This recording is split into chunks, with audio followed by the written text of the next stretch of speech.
stories.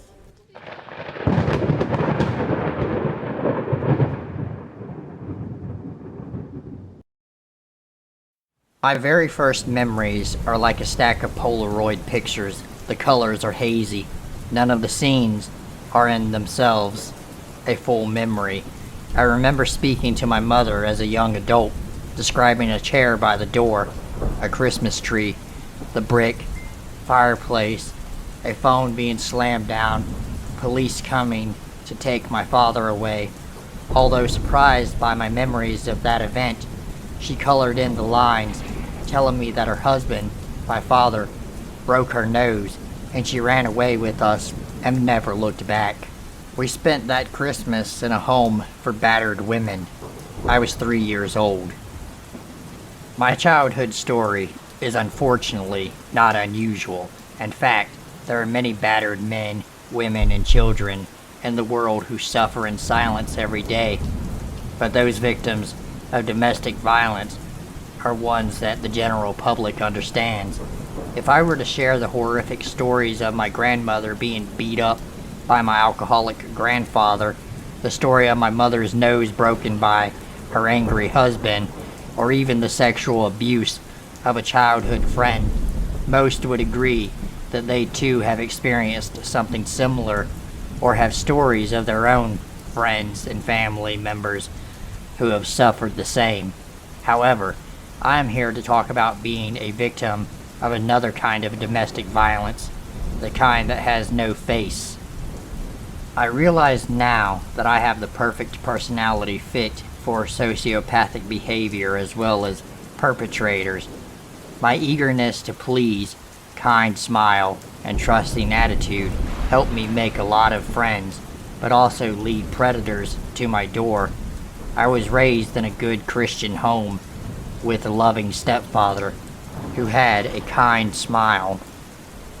I was the second oldest of 8 children and a natural worker, so I was immediately entrusted with my young siblings and responsibilities in the home.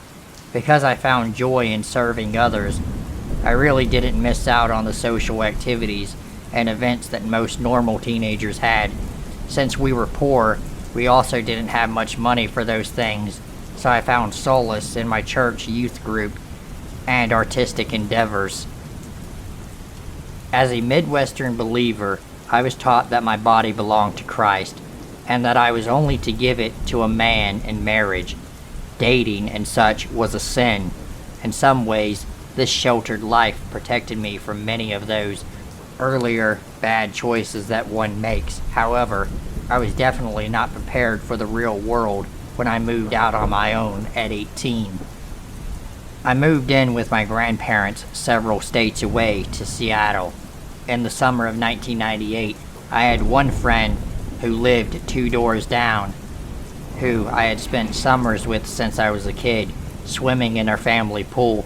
That summer, I remember looking up from the grass and our father was staring at me. I felt a bit self-conscious, but I was always a chubby girl and not entirely comfortable being looked at in my bathing suit. I came by one day and found him in the garage. I asked when my friend would be home, and he asked if I wanted to go for a ride in his new Mustang. I knew that he wouldn't even let his daughter drive it, so I eagerly accepted and jumped in the passenger seat. As we drove around, he asked if he could ask me a question. Being the polite child that I was, I answered, of course. He asked me if I would have an affair with him. I panicked. I could feel bile rising in my throat. I couldn't breathe, and I was trapped in this car. He stopped at this lake and tried holding my hand as we walked. I started skipping and acting like a child so that he promptly dropped my hand. As we returned to his house, he asked if I was offended. I tried to convince him to try counseling or something with his wife, and when he got to his house, his wife and daughter asked us how the ride was. That was the first time I realized that I had to live in a silent lie. I went home and sat in my bath crying, scrubbing my hand and body clean. as if I had been raped by this 50-year-old man with alcohol on his breath. He did not punch me, or rape me, or even touch me other than holding my hand, yet to this day I cannot pass by that house without wanting to puke my guts out. I am the face of sexual violence. Eventually, I chose a lifestyle path separate from the church. My nurturing heart fell in love for a sexually abused man who cried in my arms and struggled with anger and seemed to soften to my touch. As I discovered my own sexuality with him, I was also introduced to what the words, "I am just having a couple of beers to relax," meant. He convinced me that he was not an alcoholic and that he was a changed man. It wasn't until I lost a close friend over the relationship that I was able to see what it was he was doing to me. I no longer lived the life I wanted to. I was coerced into breaking many boundaries that I would not normally have done. This is the face of emotional abuse. I was drugged and raped by two men who took me from a club on my 29th birthday. I was still technically a virgin and was left behind by a friend who couldn't afford to pay the entrance fee. When I woke up the next morning, I was in a rage and screamed that I was a virgin. As they ran out the door, they yelled back, "You aren't anymore." I didn't report it to the police because of my own feelings of shame and self-loathing.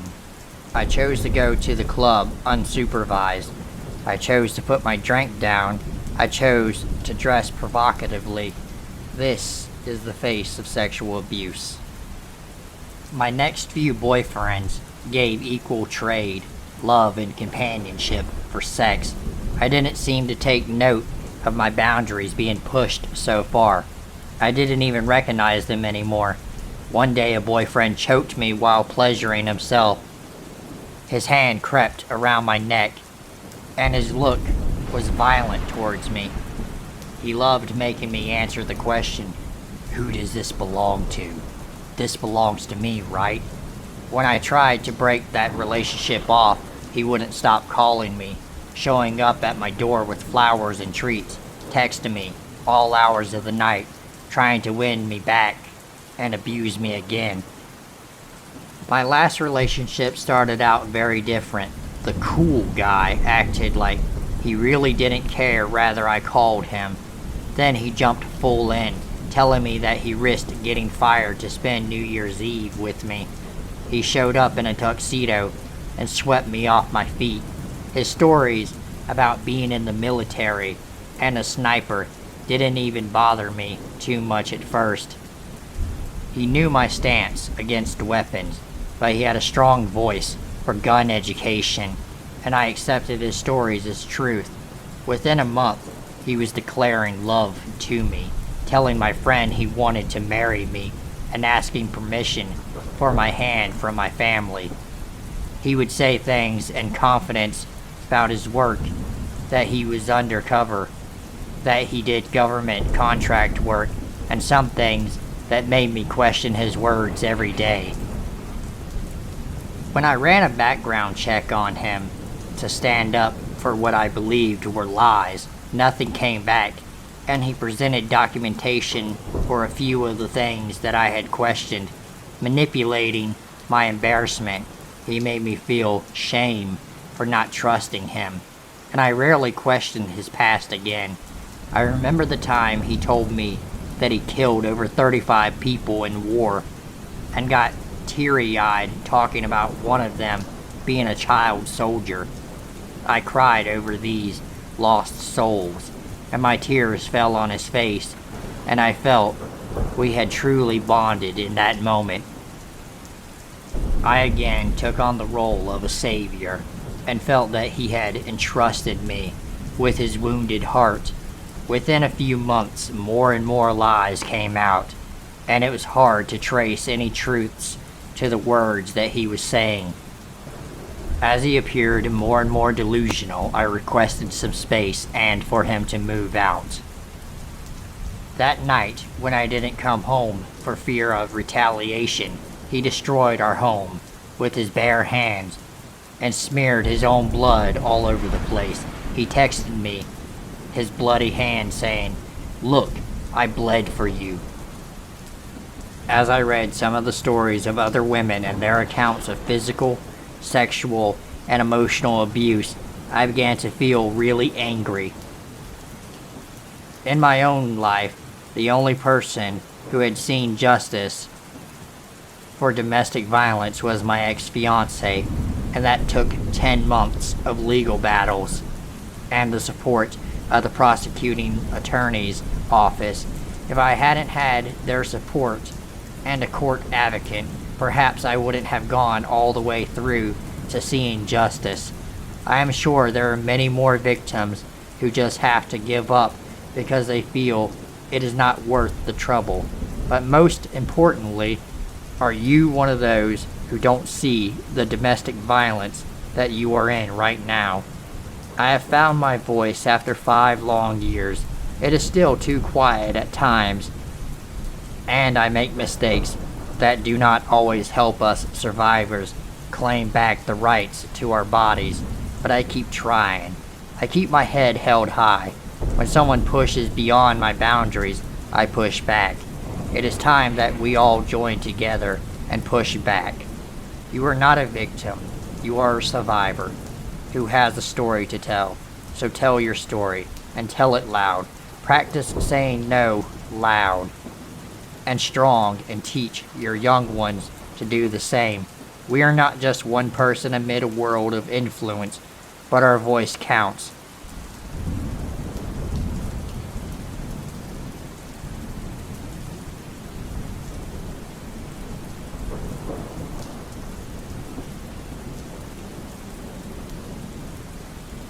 Last night, an argument escalated. I locked myself in the bedroom because I didn't want to talk. He picked the lock and came in the room. When I tried to leave, he closed the door and put his back against it, trapping us both inside. I told him to move from the door, get out of my way. I tried for the doorknob and to shoulder him out of the way, but I knew it was pointless because he was much larger than I am. I told him again and again to let me out of the fucking room. He told me that I was going to sit the fuck down and listen to him. This went on for several minutes. I said he could either let me out of the room or I was going to call the cops. I was more livid than afraid. I have a thing about being trapped and other people having power over me. We were in each other's faces and he taunted me and had this fucking look of I don't know what on his face. Malice, rage. I called the cops. He was taunting me still and actually gave me the cross street to our house when I couldn't remember it because I was so upset. After I called the cops, he still would not let me out of the room. I'm really not sure what was said then because at that point the reality of the situation kicked in and I was like, oh fuck. I just called the cops on my husband and he still wasn't letting me out of the room. I got in his face and yelled move, and he had this look of utter fucking hatred in his eyes. I called the police back and he started to understand the gravity of the situation and opened the door. The cops came. I told them exactly what had happened, no more, no less. He was in the other room saying how I had mental health issues and could he press counter charges. I calmly explained to the officer that I am the main breadwinner in the family, the job I hold, that I take care of our son and take my medication as prescribed. They did not give a fuck about my mental health issues, which has always been a huge fear of mine, that he would try to use that against me. Good to know it doesn't matter. They arrested him for felony false imprisonment. When they said felony false imprisonment, I lost my shit. He's a fucking oblivious asshole who doesn't understand the depth of fucked upness that this blocking your petite wife from leaving a room. But I don't think that rises to a felony. I backpedaled, said it was just a misunderstanding. And if they really wanted to help my family, putting a felony on his record was not the way to do it. I just wanted to get the fuck out of that room and for him to understand what he was doing was really fucked up and for them to make him leave the house because I have been asking him to leave so we can separate for months and he won't do it. They say it's policy. Based on what I said and what he said, it's false imprisonment. So he goes to jail and I have a friend come and stay with me to process the enormity of the clusterfuck that just occurred. Baby son slept through the whole thing.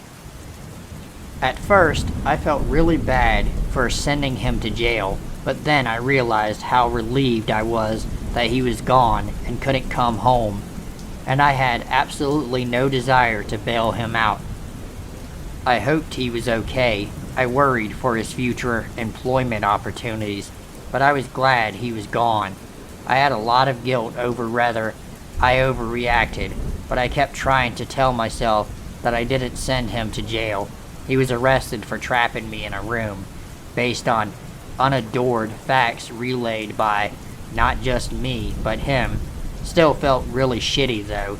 Maybe I should have talked to him more. Maybe I should have just crawled out the window. I still don't know how to sort my feelings. I don't think that he flipped out because up until recently I was down for a good yelling match, but the past week I've just been walking out of rooms when he wants to argue, and I think he lost his shit because he didn't have control over me anymore. Whether or not he thinks of it in those terms or not. Another police officer arrived at 3 in the morning to deliver an emergency protective order for me and our son. I thought that was overkill when they mentioned it earlier in the night, but again, I found myself being incredibly relieved that he was court-ordered to stay away for a week. He wouldn't hurt me. But he has shitty boundaries, and I think it takes a court order for him to realize he needs to stay away. The investigator called the next morning, and I lied again. I said it was a misunderstanding, and that I needed a divorce, but not a false imprisonment charge. He dropped the charges. I have mixed feelings about that now. I didn't want to ruin his life, but I imagine he thinks that I just overreacted, and I did not. I just did not want him to have a felony on his record and lose his professional license. I have an appointment with a very good divorce attorney on Monday. I am considering extending the temporary restraining order because I can't stand the thought of him coming home or picking up our son from daycare, and I need full custody of our son while this gets sorted out, and probably forever. He's one of those people that everyone thinks is so nice, and I always hear what a good dad he is, which makes me feel absolutely insane.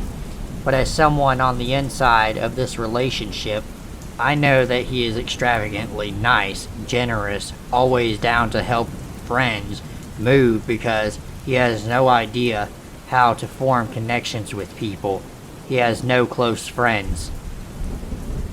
He told me the other day that he freaked out because he realized he actually has no idea how to accept blame and responsibility for his actions. He apologizes like a politician. He is incapable of demonstrating empathy, though he's been trying to learn how.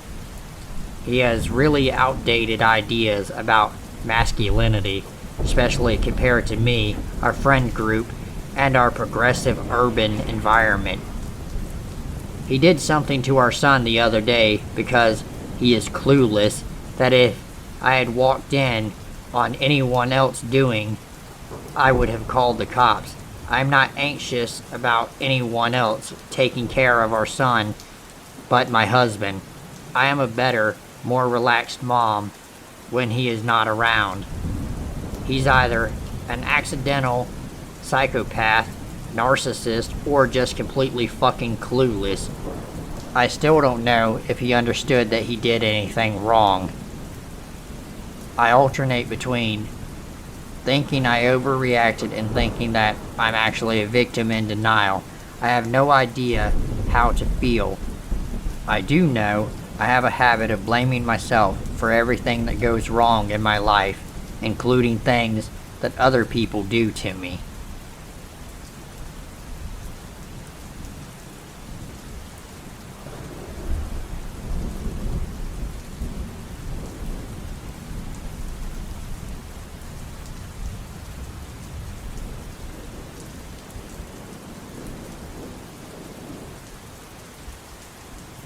I am now 25 years old. When I was around the age of 12, I didn't have the best life growing up, and some bad things happened to me growing up. I wasn't molested, but my mom was an alcoholic, and her boyfriend used to beat her to a bloody mess and taunt me. He would verbally abuse me and back me into a corner and threaten to beat me. He even threatened to rape me. My mother, being half conscious, overheard him saying this, and in a dazed and confused state, grabbed a meat cleaver and whacked him in the neck and nearly severed his head. His blood sprayed all over me, and his lifeless body crumbled to the floor. I was taken to foster care. My foster family tried their best to give me a good life, but after witnessing my mom being beaten every day, and me being taunted by her abusive boyfriend, and watching her murder him to protect me, and her going to prison, I was completely fucked up and beyond any help. My foster family had me baptized, and I even dedicated my life to the Lord and Savior, Jesus Christ. But there was always those demons haunting my mind, telling me I was a piece of shit, and that I didn't deserve these wonderful people. One night, around 17 years old, I met this junkie by the name of Laura. Laura and I got along really well and had a lot in common. We listened to the same kind of music. We loved comedy movies.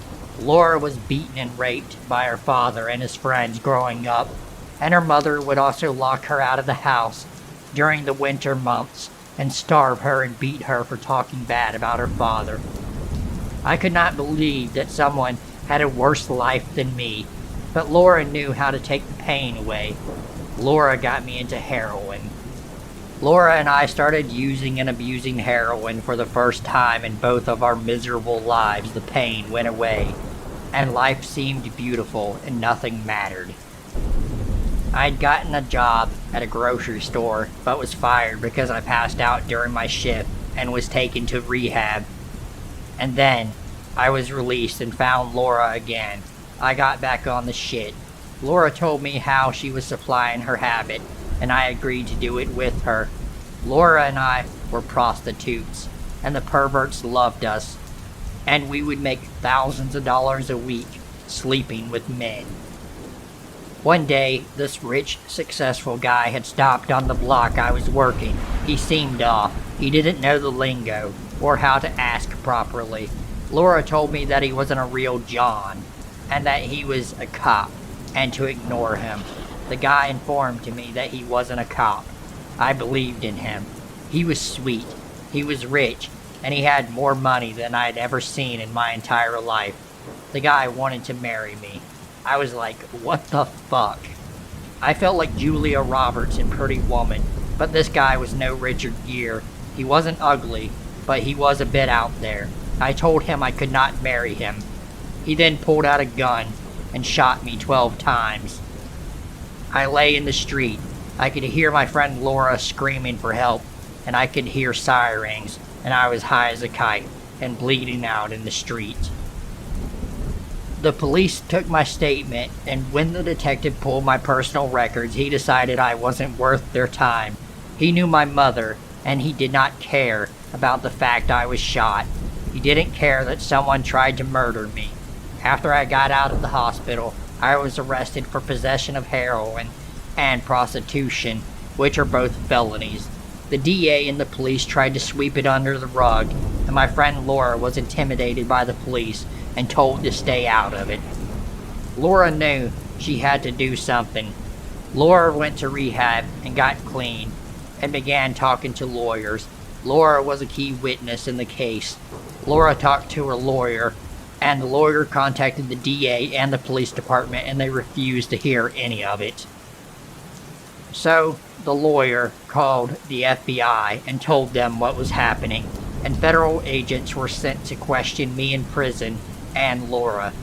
We explained the events of that night. The guy had pulled up and asked me to get into his car. He seemed a little off, but mostly harmless. Laura didn't trust him and thought he was a cop, and he didn't know the proper lingo or code words, so Laura did not trust him. I got in his car, went to a motel, had sex, he paid me, then dropped me off. He came back a few more times, and around the fourth time, asked me to marry him. I laughed because this guy was loaded and wanted to marry a dirty, junky whore like me. He then shot me, and the police seemed more interested in me being a whore and a junkie rather than someone trying to murder me. One of the police officers tried to rape me, but he was never reprimanded. The other officers just joked, "Leave the whore alone," as they laughed, and the cop that tried raping me punched me and slammed my head against the wall. The agents then investigated the police department and found a backup copy of the attempted rape that another rookie cop had backed up after being told to destroy the footage. The guy that shot me was in fact a former police officer that left to become the CEO of some company and had the police in his back pocket. I was released from prison after serving 2 years of a 15-year sentence. The guy that shot me was sentenced to life in prison for attempted murder and some other things. The cop that assaulted me was arrested and sentenced to 15 years in prison. The other officers were sent to prison for conspiracy, and the rookie was honored and was given the rank of lieutenant. Laura and I got off of the drugs and stopped hooking and started a business together. I received a letter from the guy that shot me. It reads, "Dear dirty whore, I will get out of prison. I will find you, and I will fucking kill you and your friend. You will pay for everything that you have done. You may think you have won, but I promise you that your time will come. Don't think you are safe. I still have friends on the outside, and I will find you. My trial is coming up, and I will be set free. I promise you." I never heard from him again. It turns out he was resentenced and sentenced to death after the DA uncovered evidence he was responsible for the death of 4 children that he had murdered. In 1996, he raped a woman and murdered her 4 children. He shot them with an AR-15 and burned their bodies. It's hard to believe that there are scumbags like this wearing a badge. As an officer of the law, they take an oath to serve and protect, but this scumbag and the other scumbags were only protecting each other and not the public, as they promised to do.